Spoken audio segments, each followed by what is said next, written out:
Hello मेरे प्यारे बच्चों। तो आप सभी को आपके अपने इस यूट्यूब चैनल मिशन 2 पे आप लोगों का बहुत बहुत स्वागत है। तो आज हम जैक बोर्ड के क्लास 9th का सामाजिक विज्ञान का 80 मोस्ट इंपॉर्टेंट सवाल इस वीडियो में करवाने वाले हैं। ठीक है, तो आपके एग्जाम के लिए यहाँ से क्वेश्चन बन सकते हैं। ठीक है, यहाँ आपको हम ओरिजिनल क्वेश्चन दिखाने वाले बच्चों। जी हाँ, PYQ क्वेश्चन है ना। जी हाँ, PYQ क्वेश्चन, पिछले साल का क्वेश्चन। इसमें हम आप लोग को 2 साल का क्वेश्चन पेपर को दिखाएंगे। ठीक है, जिसमें से 40 आपका 2022 का क्वेश्चन है और 40 आपका 2023 का क्वेश्चन है। ठीक है, तो क्वेश्चन सभी क्वेश्चन को जरूर देख लेना, क्योंकि प्रीवियस ईयर से क्वेश्चन आपके कुछ बन सकते हैं। ठीक है, एक नजर में आप देख लेंगे तो कोई दिक्कत नहीं होगा। ठीक है, क्योंकि सोशल साइंस हमने पहले बताया, एसएसटी में कोई गारंटी नहीं लेता है। एसएसटी का सवाल थोड़ा सा अटपटा सा रहता है, तो एक बार जरूर देख लें ये क्वेश्चन को। हो सकता है यहां से कुछ क्वेश्चन बन जाए तो अच्छी बात है ना। तो चलिए इसका सबसे पहले सवाल से स्टार्ट करते हैं। क्या है?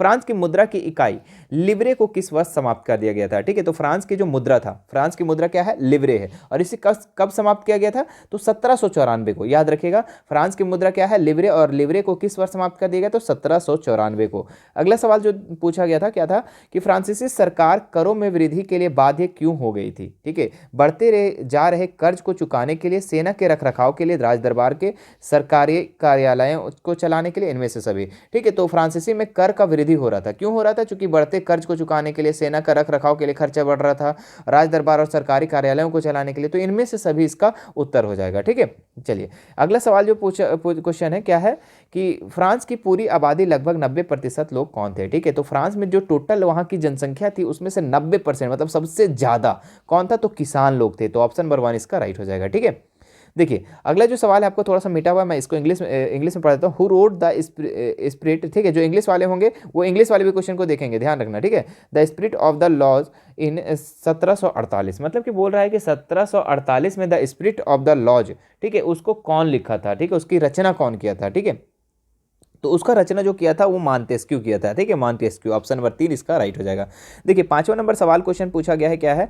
जब 1791 में फ्रांस की नेशनल असेंबली ने संविधान का प्रारूप पूरा कर लिया तो इसका मुख्य उद्देश्य क्या था? ठीक है, तो इसका मुख्य उद्देश्य था सम्राट की शक्तियों को सीमित करना। क्या था उद्देश्य? सम्राट की शक्तियों को सीमित करना। ठीक है, अगला सवाल देखिए क्या पूछा गया था कि फ्रांसीसी उपनिवेशों में कौन सी प्रथा का उन्मूलन जैकोबिन शासन के क्रांतिकारी सामाजिक सुधारों में से एक था? ठीक है, तो ये था बच्चों दास प्रथा। क्या हो जाएगा इसका उत्तर? दास प्रथा। ठीक है, अगला सवाल देखिए क्या दिया हुआ था कि निम्न में से कौन यूरोप में ऐसा राष्ट्र चाहते थे जिसमें सभी धर्मों को बराबर सम्मान और जगह मिले? ठीक है, तो इसका जो उत्तर हो जाएगा उदारवादी। उदारवादी लोग चाहते थे। ठीक है, कौन चाहते थे? उदारवादी लोग चाहते थे कि सभी धर्म को बराबर सम्मान और जगह मिले। ठीक है, अगला सवाल देखिए क्या दिया हुआ है कि निम्न में से किसका विश्वास था कि खुद को पूंजीवादी शोषण से मुक्त कराने के लिए मजदूरों को एक अत्यंत भिन्न किस्म का समाज बनाना होगा? ठीक है, Friedrich Engels, Robert Owen, Karl Marx या फिर नेपोलियन बोनापार्ट? ठीक है, तो इसका जो उत्तर हो जाएगा कार्ल मार्क्स। क्या हो जाएगा?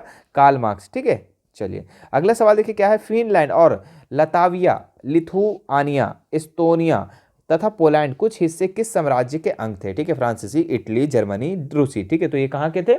तो ये आपका हो जाएगा रूसी का। ठीक है, रूसी का ये क्या थे? इस साम्राज्य के अंग थे।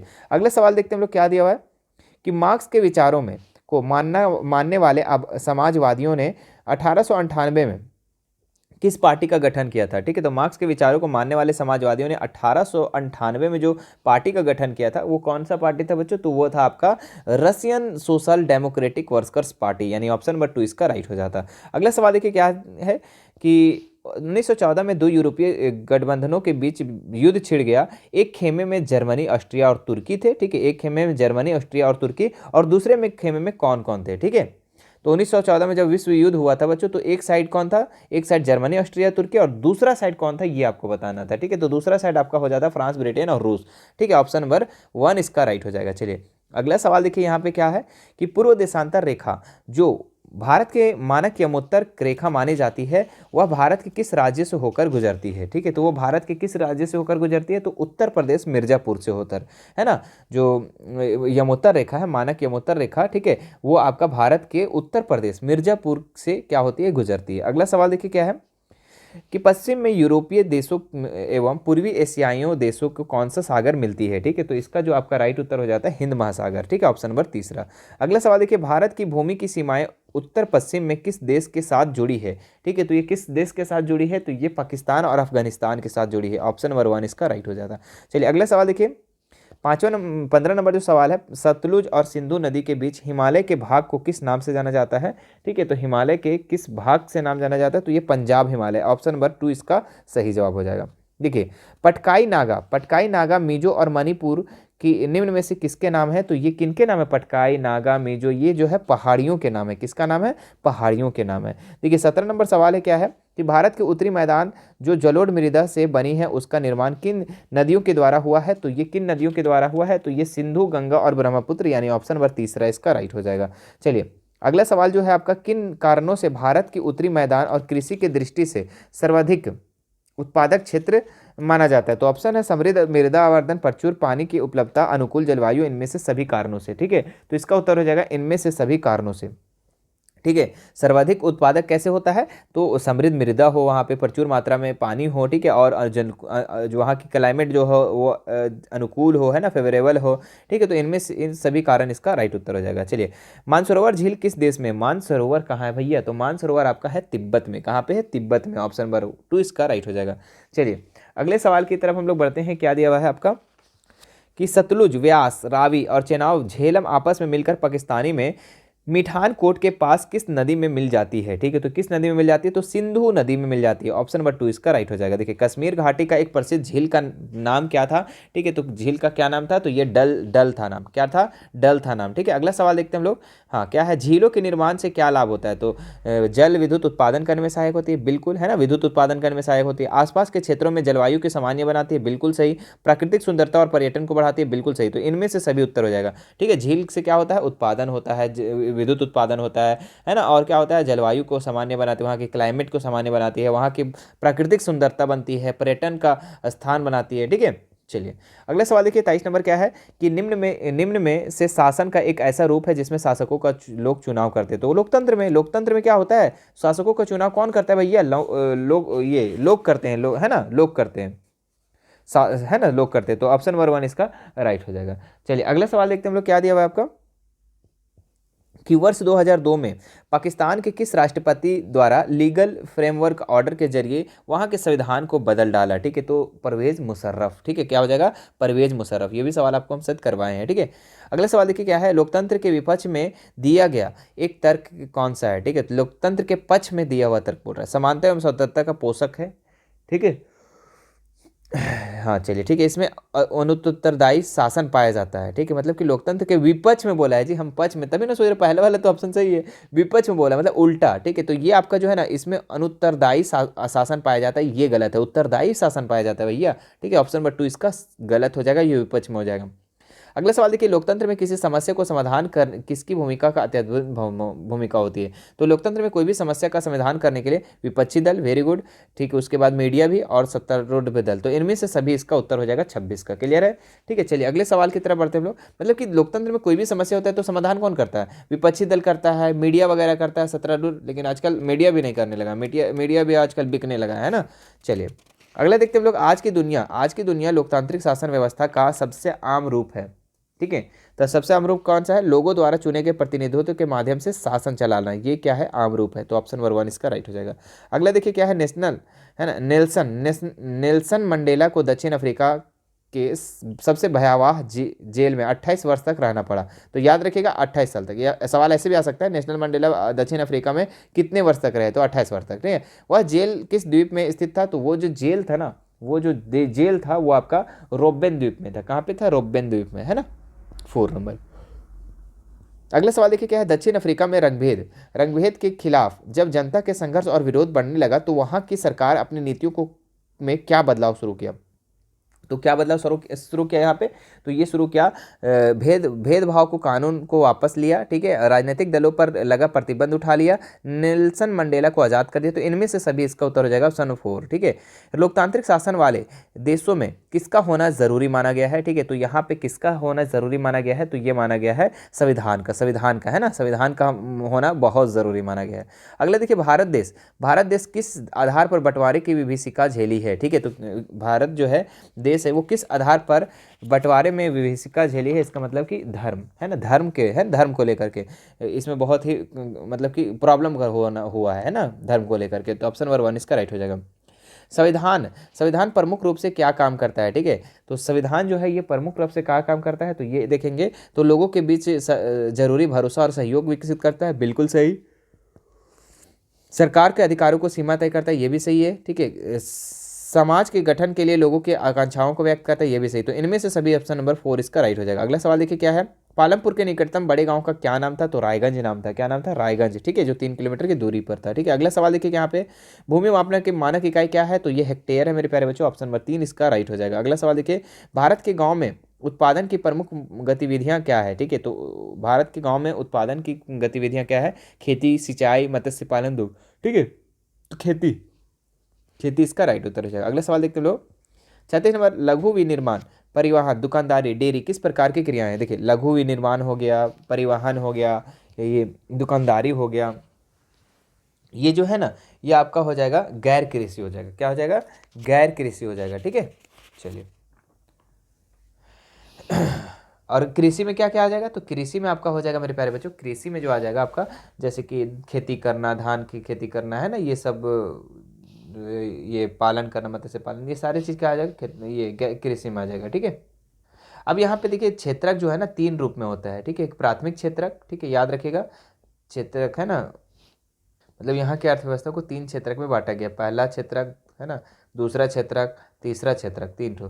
तो पहला में आपका हो जाता है कृषि वगैरह, कृषि वगैरह हो गया ना पहला क्षेत्रक में। दूसरा में आपका उद्योग वगैरह हो जाएगा, ठीक है, उद्योग वगैरह। और तीसरा जो हो जाएगा आपका, ये आपका सेवा क्षेत्र होता है, ठीक है, सेवा क्षेत्र होता है, याद रखना, ठीक है। सेवा क्षेत्र जैसे कि आपका हो जाएगा शिक्षक हो गया, ट्यूशन पढ़ाना हो गया, ये सब सेवा क्षेत्र में आ जाएगा, ठीक है। चलिए अगला सवाल देखते हैं हम लोग, आर्थिक विकास से दृष्टि में कौन से सर्वाधिक महत्वपूर्ण है, ठीक है। तो प्राकृतिक संसाधन, मानवीय पूंजी,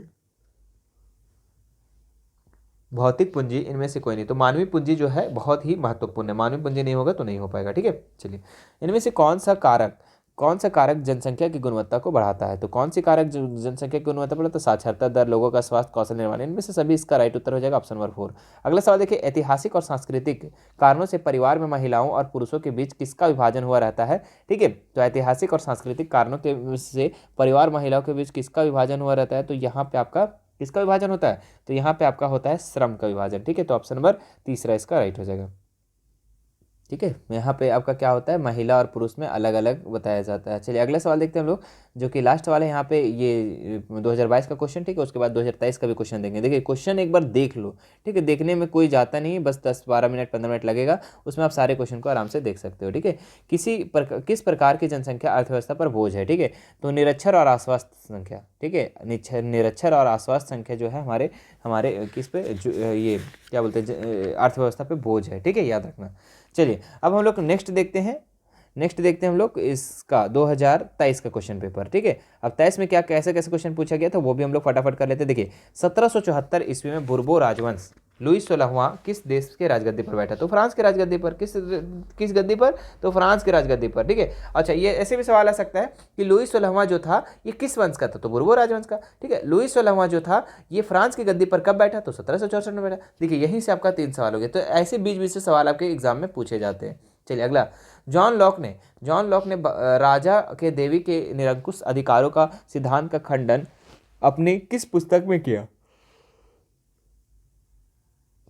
तो ये किस पुस्तक में किया था, तो ये द ट्रीटाइजेज ऑफ गवर्नमेंट, यानी ऑप्शन नंबर 1 इसका राइट हो जाता है। चलिए अगले सवाल की तरफ हम लोग बढ़ते हैं। क्या दिया हुआ था कि फ्रांस की मुद्रा को किस नाम से जाना जाता है, जिसे 1794 में समाप्त कर दिया। एकदम बताओ, एकदम सेम उसी का सवाल जो 2022 में पूछा गया था उसी को क्या कर दिया, यहाँ पे पलट दिया गया क्वेश्चन, ठीक है। तो उसे लिवरे कहा जाता है, किस क्या कहा जाता है, लिवरे कहा जाता है मेरे प्यारे बच्चों, ठीक है। ऑप्शन नंबर 4 इसका राइट हो जाएगा।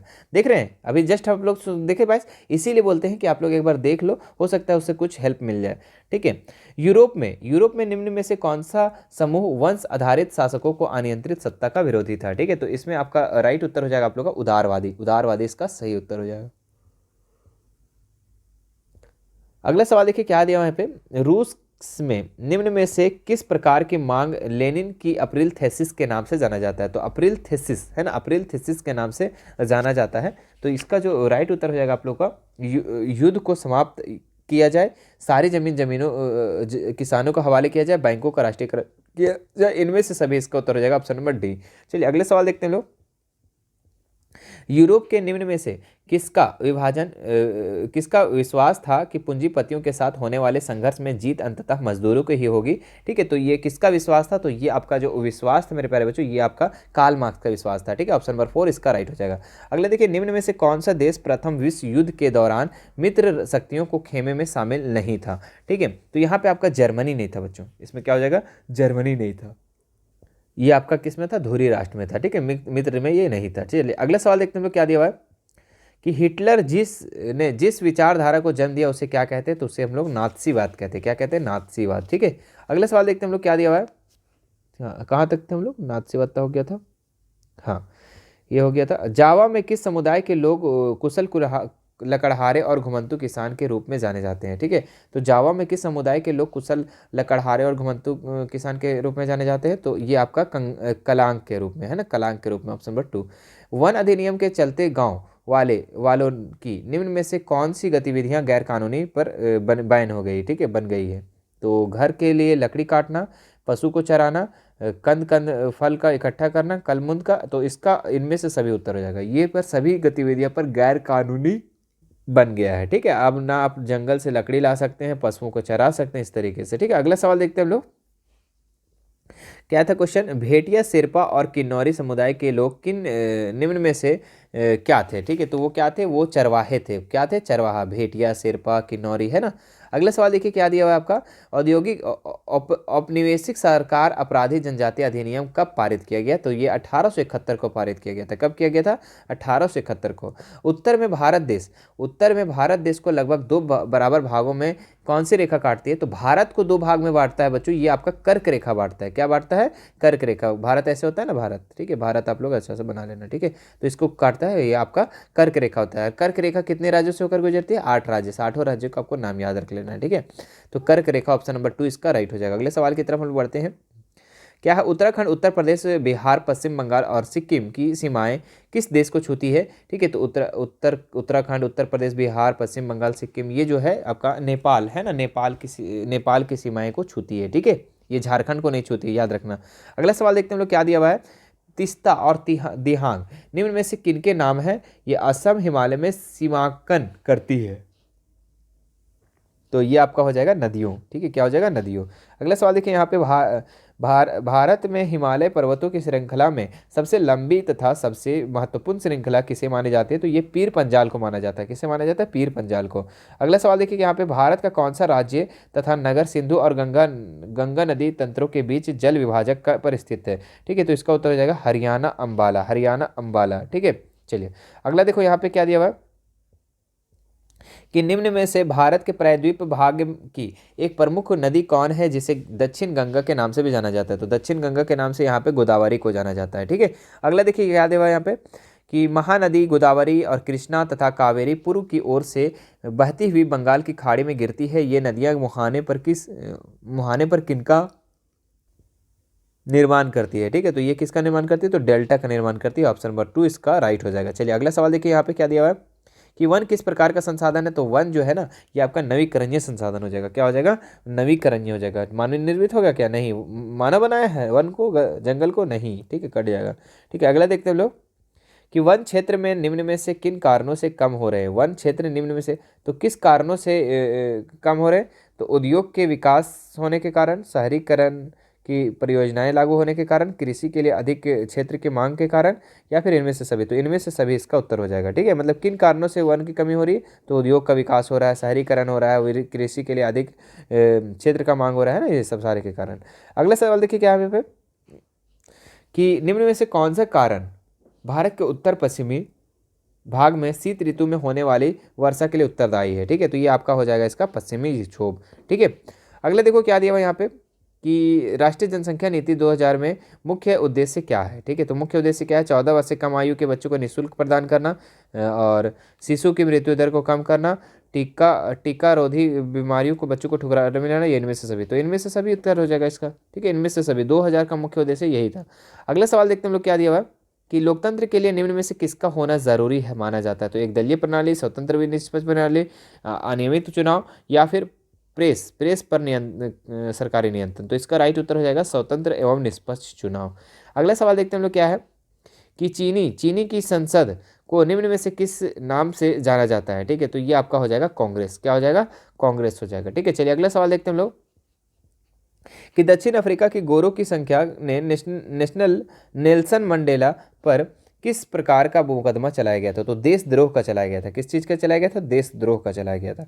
अगला सवाल देखिए यहाँ पे क्या है कि 1950 से ही दक्षिण अफ्रीका में रंगभेद खिलाफ के लिए निम्न में से किसने संघर्ष किया था। तो इसमें जो संघर्ष किया था आपका आश्वेत लोग भी किया था, रंगीन चमड़े वाला भी किया था, भारतीय मूल के लोग भी किए थे। तो इनमें से सभी इसका उत्तर हो जाएगा ऑप्शन नंबर 4। अगले सवाल देखते हैं हम लोग क्या दिया था कि भारत में चुनाव कराने की जिम्मेवारी किस संस्था पर होती है। तो ये आपका होता है निर्वाचन आयोग पर, किस पर होता है, निर्वाचन आयोग पर। चलिए अगला सवाल देखते हैं हम लोग निम्न में से कौन सा भारत का राष्ट्र अध्यक्ष होता है और औपचारिक रूप से सबसे बड़ा अधिकारी माना जाता है। तो ये राष्ट्रपति, ठीक है, राष्ट्रपति इसका राइट उत्तर हो जाएगा। चलिए अगला सवाल देखते हैं हम लोग क्या दिया हुआ है, भारत के निर्वाचित प्रतिनिधियों की राष्ट्रीय सभा को क्या कहा जाता है। तो ये इसे संसद कहा जाता है, क्या कहा जाता है, संसद। संसद के कितने सदन होते हैं, 2, राज्यसभा लोकसभा। चलिए अगला देखते हैं हम लोग क्या है, निम्न में से कौन जनप्रतिनिधियों की ऐसी सभा मानी जाती है जिसके पास सभी का कानून बनाने और कर बढ़ाने और बजट बनाने का विशेष अधिकार प्राप्त होता है। तो इसका राइट उत्तर हो जाएगा विधायिका, क्या हो जाएगा, विधायिका। लोकतंत्र में प्रत्येक नागरिक को निम्न में से कौन सा अधिकार प्राप्त होते हैं। तो ये कौन से प्राप्त होता है, ठीक है। तो ये होता है अपने मत का प्रयोग करना, हाँ बिल्कुल, चुनाव लड़कर प्रतिनिधि चुनना, बिल्कुल, अपने विचारों को व्यक्त करना, बिल्कुल। तो इनमें से सभी इसका उत्तर हो जाएगा। अगला सवाल देखिए यहाँ पे क्या दिया हुआ है कि वोट देने का अधिकार किस प्रकार का अधिकार माना जाता है, ठीक है। तो ये आपका राजनीतिक अधिकार हो जाएगा, क्या हो जाएगा, राजनीतिक अधिकार। अगला सवाल देखते हैं हम लोग क्या दिया हुआ है आपका कि पालमपुर में विभिन्न जातियों के कितने परिवार निवास करते हैं। तो 450 परिवार, कितने, 450 परिवार। अगला सवाल देखिए क्या है यहाँ पे कि निम्न में से उत्पादन के लिए किन चीज़ों का होना आवश्यक है। तो यहाँ पे आपका भूमि होना भी ज़रूरी है, श्रम भी होना चाहिए, भौतिक और मानवीय पूंजी। तो इनमें से सभी इसका उत्तर हो जाएगा ऑप्शन नंबर 4। चलिए अगले सवाल की तरफ हम लोग बढ़ते हैं। क्या दिया हुआ आपका कि शहरी क्षेत्रों में अधिकांशता किस प्रकार की बेरोजगारी पाई जाती है। तो वहाँ पे आपका शिक्षित बेरोजगारी पाई जाती है, कैसी बेरोजगारी, शिक्षित बेरोजगारी पाई जाती है, ठीक है। चलिए अगले सवाल देखते हैं हम लोग क्या दिया हुआ आपका, हरित क्रांति का संबंध की निम्न में से किससे है। तो हरित क्रांति का जो संबंध है ये आपका कृषि उत्पादन से, किससे है, कृषि उत्पादन से। और दूध उत्पादन में श्वेत क्रांति, क्या होगा, श्वेत क्रांति, ठीक है। और आपका मत्स्य पालन में नीली क्रांति, नीली क्रांति याद रखना, ठीक है। चलिए और मधुमक्खी पालन है मुझे नहीं पता, तो आप इसे एक बार देख लेना, ठीक है। रेशम कीट पालन को क्या कहते हैं हम लोग, ठीक है। चलिए अगला सवाल देखते हैं हम लोग क्या दिया हुआ आपका, भारत में निर्धनता का मुख्य कारण क्या है। तो भूमिहीनता, बेरोजगारी, अशिक्षा, इनमें से सभी। तो इनमें से सभी इसका उत्तर हो जाएगा, है ना। चलिए अगला सवाल देखते हैं हम लोग क्या सवाल है, राष्ट्रीय ग्रामीण रोजगार गारंटी अधिनियम वर्ष में कितने दिनों का रोजगार उपलब्ध कराने की गारंटी को प्रदान करता है। तो ये आपका 100 दिन का, ठीक है, 100 दिन का, ऑप्शन नंबर 3 इसका राइट हो जाएगा, ठीक है। अगला सवाल देखिए क्या है आपका, बफर स्टॉक योजना का मुख्य उद्देश्य क्या था। तो ये था आपका भोजन की कमी की समस्या को हल करना, ऑप्शन नंबर 2 इसका सही हो जाएगा, ठीक है। बफर स्टॉक का मुख्य उद्देश्य क्या था, भोजन की कमी को, समस्या को हल करना। देखिए तो ये था बच्चों आप लोग का 40 महत्वपूर्ण सवाल, ठीक है। 40 मतलब कि 80 सवाल, ठीक है, जिसमें से आपको हम 2 साल का करवा दिए। तो यहाँ से आपके एग्जाम में कुछ सवाल बन सकते हैं, ठीक है। और ज़रूरी नहीं है कि सभी क्वेश्चन बन जाए, ठीक है, कुछ क्वेश्चन बन सकते हैं। और उम्मीद है कि आपको ये सारा क्वेश्चन समझ में आ गया होगा, ठीक है। मैं इसमें 100% गारंटी नहीं देती क्योंकि एसएसटी का सवाल है बच्चों, ठीक है। एसएसटी का सवाल थोड़ा सा अल्टर टाइप से आता है, ठीक है, मतलब बीच बीच से आता है, ठीक है। तो जो शुरू से कर रहे होंगे तैयारी उसका तो अच्छा जाएगा, और बाकी अगर आप लोग का किस्मत अच्छा होगा तो ये सारे प्रश्न में कुछ सवाल आ जाएंगे, ठीक है। तो टेंशन नहीं लेना है, और आप लोग को एग्ज़ाम अच्छे से देना है, एसएसटी का है, ठीक है। आपको ध्यान में धैर्य रख करके, पेशेंस रख करके एग्ज़ाम को देना है, ठीक है। चलिए फिर मिलते हैं नेक्स्ट वीडियो में हम, और इसके आंसर के साथ, ठीक है। धन्यवाद।